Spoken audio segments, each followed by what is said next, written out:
Berarti Kemensos sudah tidak ada urusannya lagi tentang ondorasi itu seperti apa? Kemensos masih tetap mengawasi itu karena terakhir update yang saya dapat dari Pak Menteri bahwa beliau tetap memantau itu dari jauh dan berharap Mas Denny dan beserta tim yang lain bisa menyelesaikan ini dengan baik karena tetap diawasi oleh Kemensos.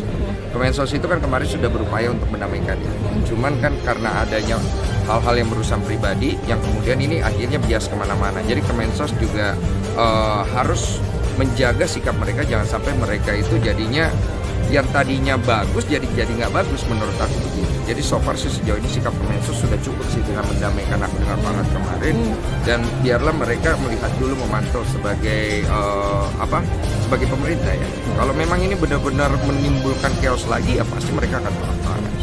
Anaknya aja bilang dia kecewa punya bapak kayak gitu. Dia bilang sampai bilang kalau saya punya suami kayak bapak apa-apa nggak sedih, dia bilang kayak begitu. Lu bayangin aja bapaknya aja nggak bangga punya bapak kayak Hotman ya. Jadi yang kayak begitu udahlah kita nggak usah ladenin ya, karena saya kalau mau serang dia juga bisa, tapi untuk apa?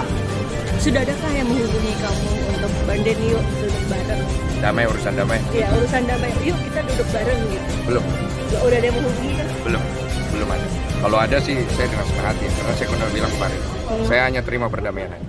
Dari pihak TT atau pihak FA atau gimana? Belum sih, saya belum dengar kabar positif di situ karena masing-masing masih berurusan dengan masalah hukum pribadi kan. Nah, yang kita lihat lagi masih bergulir di media. Kan katanya Farhan Abbas orang biasa aja, biar aja. Memang kalau ngomong saya itu dahsyat, karena saya punya ngomong tuh ngomong kebenaran dan ngomong keadilan kalau saya ngomong gitu. Jadi kalau saya nggak akan ada mungkin saya merekayasa atau mempermalukan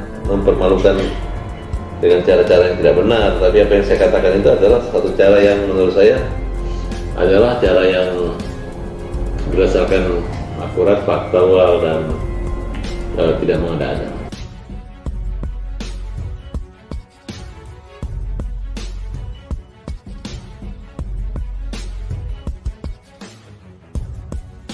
Seperti diberitakan sebelumnya, YouTuber Pratiwi Novianti resmi melaporkan Alvin Lim atas ucapan yang diduga masuk dalam pelecehan verbal. Sehubungan dengan hal ini, wanita yang akrab disapa Teh Novi ini diketahui telah memberikan keterangan di depan penyidik Polda Metro Jaya. Ditemui di Polda Metro Jaya, Novi menjelaskan bahwa dirinya menjalani pemeriksaan sekitar 2,5 jam dan menjawab sekitar 16 pertanyaan tentang hal-hal yang berkaitan dengan laporan tersebut. Tadi ada sekitar 16 pertanyaan, ujar Pratiwi Novianti dikutip dari YouTube cumi-cumi.com. Meski tidak menjelaskan secara rinci perihal materi pemeriksaan, namun Pratiwi Novianti menyebut bahwa saat ini penyidik masih bertugas mendalami perkara yang dilaporkan. Saat disinggung apakah Teh Novi akan membuka pintu maaf, Alvin Lim mengajak damai. Perempuan berusia 30 tahun ini menolak dengan tegas. Novi menyebut bahwa dirinya telah menutup pintu maaf bagi pengacara kondang tersebut. Menurutnya saat ini yang terpenting adalah memperjuangkan harga dirinya yang telah diinjak-injak oleh ucapan Alvin Lim saat konferensi pers tempo hari.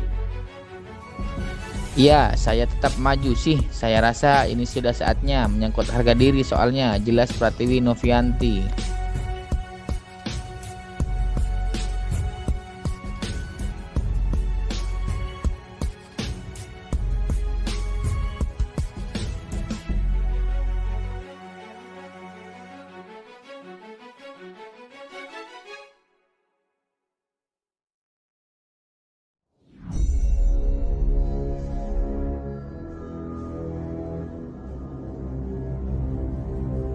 Bang, kamu terakhir nanya tanggapannya terkait PPN 12% ini.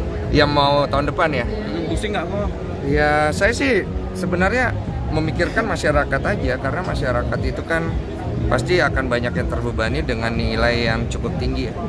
Jadi aku juga kurang tahu kenapa nilai itu menjadi tinggi, pasti punya dasar lah. Dan dasar itu dibuatkan dengan tujuan untuk membuat negara ini secara perekonomian jadi lebih baik. Tapi kan kita tahu sendiri eksekusi yang terjadi dari itu masih banyak yang jadi masyarakat belum puas gitu kan. Sebenarnya sih aku pikir ya kalau dengan pajak yang tinggi tapi dengan hasil yang jelas saya pikir orang tidak akan tahu masalah. Karena di luar negeri banyak negara maju pajaknya tinggi, tapi fasilitas dari hasil pajak itu juga bagus dan terlihat gitu. Dan masyarakat punya hak-hak untuk komplain loh. Artinya ketika jalanan itu rusak di luar negeri, masyarakat tuh bisa ngesul. Nah, di sini kan hal-hal seperti ini belum terbangun dengan baik. Jadi sebenarnya ya dipertimbangkan lagi aja sih, kalau memang masyarakatnya sudah siap, jangan sampai nanti terjadi problem yang bisa malah membuat perekonomian kita jadi problem. Itu sih.